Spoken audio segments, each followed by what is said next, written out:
Hello दोस्तों, मैं आशीष झारिया स्वागत करता हूं आपका आपके अपने यूट्यूब चैनल स्टडी विथ एजे में। इसमें आज हम देखते हैं आपके जो बायोलॉजी का पेपर है, जीव विज्ञान का जो पेपर है कक्षा 12वीं का, उसमें जो महत्वपूर्ण महत्वपूर्ण प्रश्न आने वाले हैं उन प्रश्नों की सीरीज़ देखते हैं।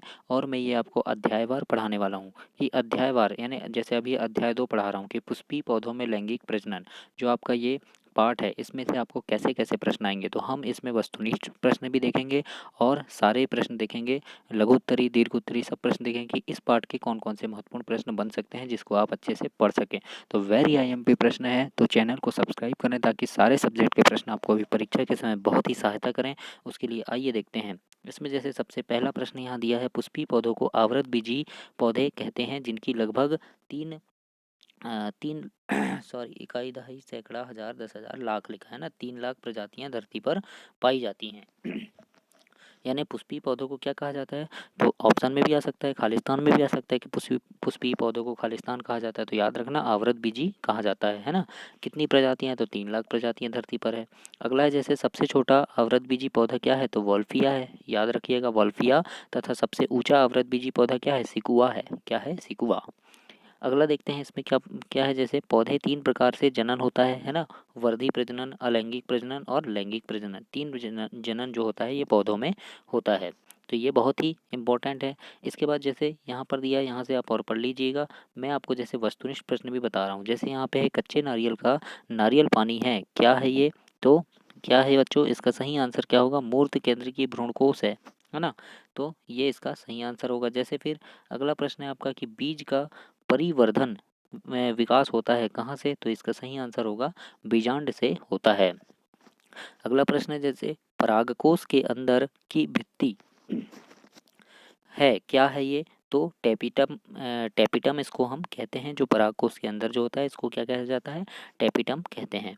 तो यहाँ से कुछ महत्वपूर्ण प्रश्न जो हैं आपके बन सकते हैं। जैसे यहाँ दिया है द्विनिषेचन की खोज किस वैज्ञानिक ने की थी, तो याद रखिएगा नमास्चियन ने इसकी खोज की थी। किसकी, द्विनिषेचन की जो खोज है नमास्चियन ने की थी। अगला प्रश्न है जैसे पॉलीगोनम का भ्रूण पोष क्या है, तो ये क्या है, केंद्रकीय होता है ना। कैसा होता है, 8 केंद्रकीय होता है और 7 कोशिकीय होता है। अगला इसमें देखेंगे हम। अब अगला है आपका, जैसे यहाँ पे पूछा गया, जैसे वस्तुनिष्ठ में ही है ये, कि अंजीर के पौधे में किस प्रकार का पुष्पक्रम पाया जाता है। तो याद रखना उदुम्बकरण है ना, उदुम्बरक जो पुष्पक्रम है वो अंजीर के पौधे में पाया जाता है ना। वेलिसनरेया में किस प्रकार का परागकण होता है, तो याद रखना जल परागकण इसमें होता है। तो इस प्रकार से ये इसका उत्तर हुआ। तो ये हमने अभी देखे क्या, कुछ वस्तुनिष्ठ प्रश्न। अब खालिस्तान से भी आपको वस्तुनिष्ठ प्रश्न पूछ सकते हैं। जैसे रिक्त स्थानों की पूर्ति कीजिए, आपका प्रश्न है। तो यहाँ लिखा है सत्य फल का परिवर्धन होता है, तो क्या होता है इसका, सत्य फल का परिवर्धन क्या होता है, तो इसका आंसर क्या होगा, केवल अंडाशय से होता है। कैसा होता है, केवल अंडाशय से इसका होता है ना। इस सत्य फल का परिवर्धन कैसा होता है, केवल अंडाशय से होता है। अगला प्रश्न है जैसे दूसरा, प्रांकुर में है ना, प्रांकुर में कॉलियोप्टाइल खालिस्तान का निर्माण करता है, तो इसका क्या आएगा, प्रांकुर का चोल। ये लिखा है, देखो इसका आंसर प्रांकुर का चोल का निर्माण ये करता है। तो इस प्रकार से यहाँ कुछ खालिस्तान भी दिए हैं जो आपके परीक्षा के लिए बहुत महत्वपूर्ण है। तो यहाँ से आप उनको देख सकते हैं और उसका उत्तर भी यहाँ पे नीचे पूरे उत्तर यहाँ पे ऐसे लिखे हुए हैं जो आपके पेपर में आ सकते हैं। इसके बाद हम देखते हैं जैसे एक शब्द में उत्तर दीजिए वाले प्रश्न आपको पूछते हैं। तो अब देखते हैं ये आपका जो पार्ट 2 है, इनमें से कैसे प्रश्न पूछे जा सकते हैं। जैसे यहाँ लिखा है सबसे पहले, पुष्पीय पौधों में कौन सी संरचना त्रिगुणित होती है, तो कौन सी होती है, भ्रूणपोष संरचना त्रिगुणित होती है। अगला है जैसे एंडोथीसियम किस में सहायक होती है, तो ये किस में होती है, परागकोश में है ना, परागकोश प्रस्फुटना है ना, इसमें सहायक होती है। फिर जैसे यहाँ पे दे दिया है आपका कि किस किस पौधे की परागण से त्वचीय एलर्जी होती है। तो इसका आंसर क्या होगा? जैसे चौथा नंबर का आंसर हम यहाँ देख सकते हैं, इसके पूरे आंसर यहाँ पे लिखे हुए हैं, है ना। तो चौथा नंबर का आ गया सत्य फल, है ना। तो इस प्रकार से यहाँ पे आपको कुछ खालिस्तान भी दिए हैं, तो यहाँ से एक ना एक खालिस्तान जरूर पूछेगा आपको, है ना। जो रिक्त स्थानों की पूर्ति कीजिए, जो प्रश्न आते हैं आपके उसमें। अब देखिए जोड़ी बनाइए वाला भी प्रश्न है यहाँ, तो यहाँ से आप जोड़ी बनाइए वाले प्रश्न को अच्छे से देख सकते हैं कि कैसे कैसे इसके आंसर होंगे और कौन कौन से प्रश्न आपको यहाँ से पूछ सकता है। अगर आप कमेंट करके बताना, अगर आपको चाहिए तो मैं ये पेपर पीडीएफ में भी आपको दे सकता हूँ।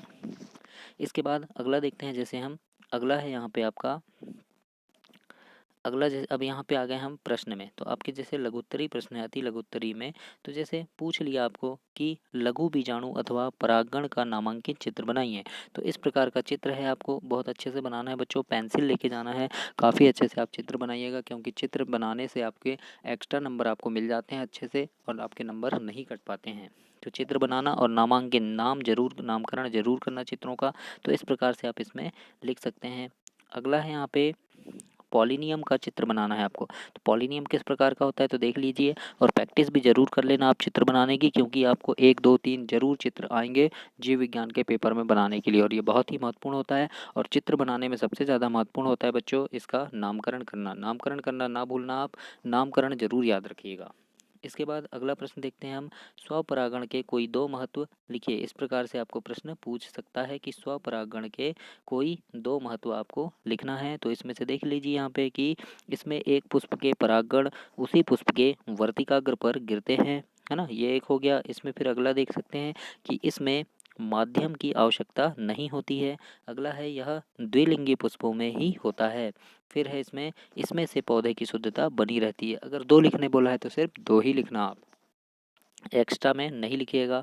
अगला है, जैसे अगला प्रश्न पूछा है यहाँ पे कि परागण किसे कहते हैं, उदाहरण सहित बताइए। तो यहाँ पे उत्तर क्या लिखा है, जब किसी पुष्प के परागकोश के परागण उसी पुष्प या उसी जाति के दूसरे पुष्प के वर्तिकाग्र पर पहुँचते हैं तो इस क्रिया को परागण कहते हैं। और ये 2 प्रकार का होता है, स्वपरागण और परपरागण। तो इस प्रकार से भी आपको पूछ सकते हैं। और बच्चों इसमें एक है स्वपरागण और परपरागण में अंतर भी पूछता है, तो अंतर भी आप याद रखना। जैसे यहाँ अगला प्रश्न दिया है आपको, कोई 2 हानियाँ लिखिए, तो इसको हानियाँ को आप पढ़ लीजिएगा यहाँ से कि किस प्रकार से है। तो ये भी आपका बहुत ही महत्वपूर्ण प्रश्न हो सकता है, हानि और लाभ वाला। इसके बाद अगला प्रश्न देखते हैं जो आपकी परीक्षा में पूछ सकता है, बहुत ही महत्वपूर्ण है कि विम्पूषण से क्या तात्पर्य है। तो विम्पूषण क्या है, तो यहाँ पे देख लीजिए, कृत्रिम संस्करण पादप प्रजनन की एक प्रमुख प्रक्रिया है। वांछित गुणों वाली संतति प्राप्त करने हेतु इस प्रक्रिया में वांछित गुणधारी जनकों के बीच संकरण कराया जाता है। तो इसको और अच्छे से आप पढ़ लीजिएगा, क्योंकि मैं आपको बहुत ही महत्वपूर्ण प्रश्न बता रहा हूँ और ये मैं आपको दे भी रहा हूँ यहाँ से। तो आप यहाँ वीडियो में देख के इसको पढ़ सकते हैं, और चैनल को सब्सक्राइब करना ताकि सारे सब्जेक्ट की वीडियो आपको ऐसे मिल सके। आइए देखते हैं, और आभासी फल किसे कहते हैं। तो याद रखिएगा, ऐसे फल जिनका निर्माण अंडाशय से नहीं बल्कि पुष्पासन से होता है आभासी फल या असत्य फल कहते हैं, है ना। इसका उदाहरण जैसे सेब फल, है ना, सेब फल क्या है, ये एक आभासी फल है। तो इस प्रकार से आप यहाँ से इसके उत्तर लिख सकते हैं। अगला है, देखिए जैसे यहाँ पे आपको नामांकित चित्र जो दिया है बच्चों, चित्र बनाने का बहुत अच्छे से इनका चित्र बनाकर आप प्रैक्टिस जरूर कर लेना, है ना। जैसे यहाँ पे है लघु बीजाणुधानी की विभिन्न परतों को सचित्र समझाइए। तो देखिए लघु बीजाणुधानी का जो चित्र है किस प्रकार से बना है, तो इस प्रकार का चित्र, और इनका नाम याद रखना, जैसे टेपिटम हो गया, संयोजी हो गया, है ना, अंतःस्वचा, है ना, बीजाणुजन। तो इस प्रकार से इनके नामकरण आप जरूर याद रखना, क्योंकि नामकरण का बहुत महत्व पड़ता है। नामकरण करेंगे तो आपको बहुत अच्छे नंबर मिलेंगे। इस प्रकार से ये चित्र आप नामांकन चित्र जो है ये याद रखिएगा। जैसे यहाँ पे है अनिषेक फलन क्या है, तो अनिषेक फलन को आपको समझाना है। फिर अगला दिया है, जैसे एक प्रारूपीय पुष्प की लंबवत का नामांकित चित्र बनाइए, है ना। तो ये देखो प्रारूपीय पुष्प है, तो इसकी लंब काट का जो चित्र है वो आपको बनाना है यहाँ पे। तो इस प्रकार से आपको ये चित्र सारे याद होने चाहिए, बनने चाहिए। अगला प्रश्न देखते हैं, जैसे इसी चैप्टर से बीजांड की संरचना का नामांकित चित्र। तो बीजांड की संरचना जीव विज्ञान में आपका एक ही है कि चित्र बहुत सारे आते हैं, आपके पेपर में पूछते हैं, है ना। तो ये चित्र भी आपको बनना चाहिए। अगला है देखो, स्वपरागण और परपरागण में कोई 3 अंतर। अगर पेपर में आ गया 3 अंतर लिखने तो आप 3 ही लिखना, 4 मत लिखना, क्योंकि टाइम वेस्ट करने से कोई मतलब नहीं है। 3 पूछा तो 3 ही आप लिखिए। जैसे स्वपरागण में कि इसमें एक पुष्प के परागण उसी पुष्प के वर्तिकाग्र पर गिरते हैं, और परपरागण में क्या होता है कि एक पुष्प के जो है वो दूसरे पुष्प के वर्तिकाग्र पर भी गिर जाते हैं। अगला है स्वपरागण में कि इसमें माध्यम की आवश्यकता नहीं होती है, और परपरागण में क्या होता है, इसमें वायु जल कीट जैसे माध्यम की आवश्यकता होती है। तो इस प्रकार से आप इसके और भी अंतर इसमें याद कर सकते हैं, तो ये आपके लिए बहुत ही महत्वपूर्ण होगा। अगला देखते हैं, अब इसमें हम देखिए यहाँ पे है कि नर्म युग्मोद्भिद और मादा युग्मोद्भिद में भी अंतर आपको पूछ सकता है, तो इस प्रश्न को भी आप याद रखना। ये भी बहुत महत्वपूर्ण प्रश्न है, पिछली बार भी परीक्षा में ये पूछा गया था। तो इसमें क्या है देखो, आवृत बीजी का नर युग्मोद्भिद की व्युत्पत्ति, है ना, लघु बीजाणु या परागण से होती है, जो कि परागकोश से परागकोट में उत्पन्न होती है। तो इस प्रकार से यहाँ से आप इनके अंतर पढ़ लीजिएगा, 2 3 4 अंतर लगभग आपको याद होने चाहिए दोनों के। तो यहाँ से आप इस प्रश्न को जरूर पढ़िएगा। इसके बाद अगला देखते हैं हम, देखिए अगले यहाँ पे दिया है द्विनिषेचन एवं त्रिसंलयन से आप क्या समझते हैं। तो द्विनिषेचन क्या होता है, तो ये भी आप यहाँ से अच्छे से पढ़ लीजिएगा, या आपके पास कोई सरल भाषा में लिखा होगा तो पढ़ना, लेकिन ये प्रश्न बहुत महत्वपूर्ण है इस चैप्टर का।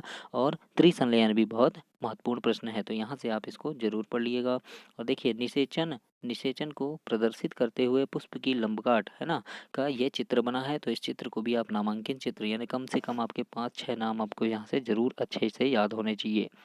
भ्रूणकोश क्या है, इसके क्या कार्य है, ये भी आप याद रखना। भ्रूणकोश किसे कहते हैं, तो भ्रूणकोश बीज का मुख्य भोज्य पदार्थ संग्रह ऊतक होता है। तो ये याद रखिएगा, इसकी परिभाषा आप, है ना। तो इस प्रकार से यहाँ पे बहुत ही महत्वपूर्ण प्रश्न दिए गए हैं, जो आपकी परीक्षा में बहुत ही महत्वपूर्ण सहायक सिद्ध होंगे। अगला है, जैसे देखो फल किसे कहते हैं, तो ये उतना नहीं है, फिर भी आप एक बार इसको पढ़ लीजिएगा। तो ये था बच्चों आपके अभी अध्याय 2 जो है आपका, उसके जो महत्वपूर्ण प्रश्न है वो मैंने आपको बताया। इसके बाद अगली वीडियो, अगले और भी जो महत्वपूर्ण अध्याय हैं जिनसे प्रश्न आपको अधिक पूछे जा सके, उनकी वीडियो में डालूंगा, और सारे सब्जेक्ट की डालूंगा। तो चैनल को सब्सक्राइब करें कि ताकि सारे सब्जेक्ट की वीडियो आपको समय पर मिल सके। धन्यवाद।